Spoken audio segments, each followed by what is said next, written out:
ఈ రోజున మనం చూడగలిగితే మానవునికి అవసరమైనటువంటి ఆహారాలను గూర్చి కానీ, ఆర్థిక వనరులను గూర్చి కానీ దేవుడు ఒక నిర్ణీతమైనటువంటి ధర్మాన్ని కలిగి ఉన్నాడు అనే విషయాన్ని మనం జ్ఞాపకం చేసుకోవాలి. కనుక మీ జీవితంలో మీరు అభివృద్ధి చెందాలి అంటే డబ్బు ఉండాలి. మీరు అభివృద్ధిలో ఉన్నారనంటే మీ దగ్గర ఆహారం ఉండాలి.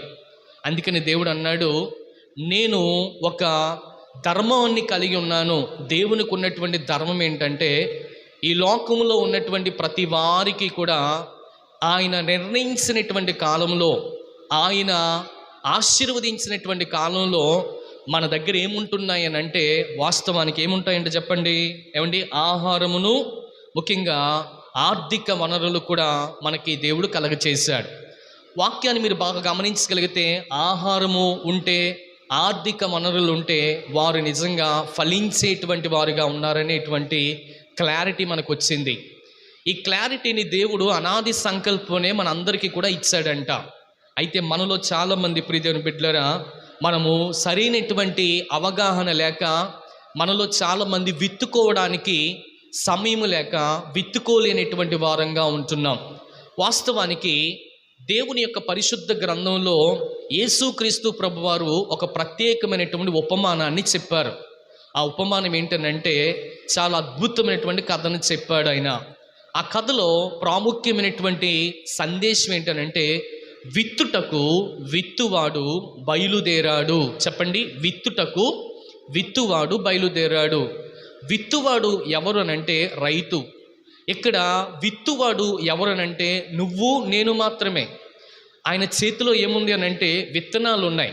ఈ రోజున మన చేతిలో ఉన్నటువంటి విత్తనాలు ఏంటనంటే, దేవుడు ఈ రోజున నిన్ను నన్ను కూడా ఆర్థికముగా, దేవుడు నిన్ను నన్ను ఈ రోజున సామాన్యముగా, దేవుడు నిన్ను నన్ను ఈ రోజున ఏమండి ఆహారముతో, సమృద్ధితో, జీవముతో ఆయన ఏం చేశాడో తెలుసా, నింపుతూ వెళ్ళాడు. అందును బట్టి మనము ప్రభుని స్తుతించవలసినటువంటి వారంగా ఉన్నాం.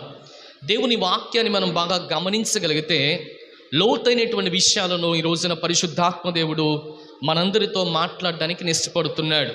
వాక్యాన్ని మీరు బాగా గమనించగలిగితే, విత్తువాడు విత్తుటకు ఏం చేశాడో తెలుసండి, బయలుదేరాడు. చెప్పండి, ఏం చేశాడు? విత్తడానికి బయలుదేరాడు. ఎక్కడి నుంచి బయలుదేరాడు అని అంటే, తన గృహంలో నుంచి బయలుదేరాడు. ఎక్కడికి బయలుదేరాడు అని అంటే, తన కలిగినటువంటి పొలము దగ్గరికి బయలుదేరాడు.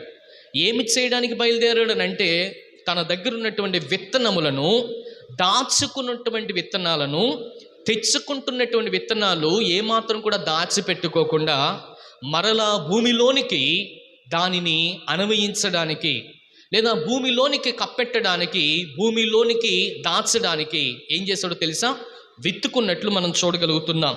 దేవుని పరిశుద్ధమైన వాక్యాన్ని చూడగలిగితే, ఈ ధర్మాన్ని ఎవరు అర్థం చేసుకుంటారో, అనుసరిస్తారో అలాంటి వారిని దేవుడు సమృద్ధిగా ఏం చేస్తాడో తెలుసా, ఆశీర్వదిస్తాడు.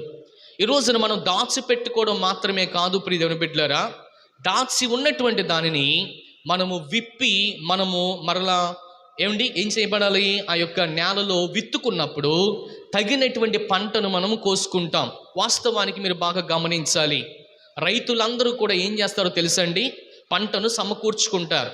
కూర్చుకున్న తర్వాత కొంత పంటను తీసుకువెళ్ళి ఆహారాని కోసం నిల్వ చేసుకుంటారు.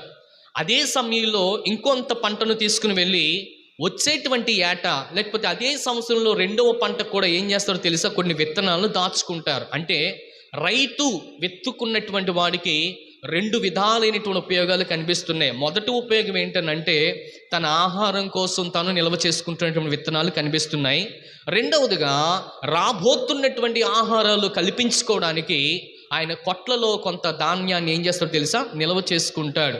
ఒకవేళ ప్రియదేవుని బిడ్డలారా, ఆ యొక్క నిల్వ చేసినటువంటి ఆ యొక్క విత్తనాలను తీసుకుని వచ్చి మరలా రైతు చేసే పని ఏంటో తెలుసండి, రాబోతున్నటువంటి కాలాలలో ఆ విత్తనాలను మరలా పాత విత్తనాలను ఏం చేస్తాడో తెలుసా, వేస్తాడు. ఆ పంట నుంచి వచ్చినటువంటి క్రొత్తని విత్తనాలని మరలా నిల్వ చేస్తాడు. చూసారా, ఇస్తాడు, దాస్తాడు, మరలా తన దగ్గర పెట్టుకుంటాడు. ఇస్తాడు, వేస్తాడు, మరలా పంటను దాచుకుంటాడు. ఇస్తాడు, నాటుతాడు, మరలా పంటను తీసుకుంటాడు. కనుక ఇక్కడ ఒక ట్రయాంగిల్ మనకు కనిపిస్తూ ఉంది. తను వెళ్ళాడు, విత్తుకున్నాడు, మరలా దాని పంటను కోసుకున్నాడు, మరలా తెచ్చాడు, మరలా దాచాడు, మరలా ఏం చేస్తాడో తెలుసా, తాను అభివృద్ధి పొందినటువంటి ప్రతి ఒక్క విషయములో, తాను అభివృద్ధి చెందినటువంటి ప్రతి క్రమములో ఏమాత్రము కూడా తను వెనకంజ వేయకుండా చాలా అద్భుతమైనటువంటి పాత్రను అక్కడ పోషించినట్లు పరిశుద్ధ గ్రంథంలో ఇక్కడ మనకి తెలియజేస్తున్నాడు దేవుడు.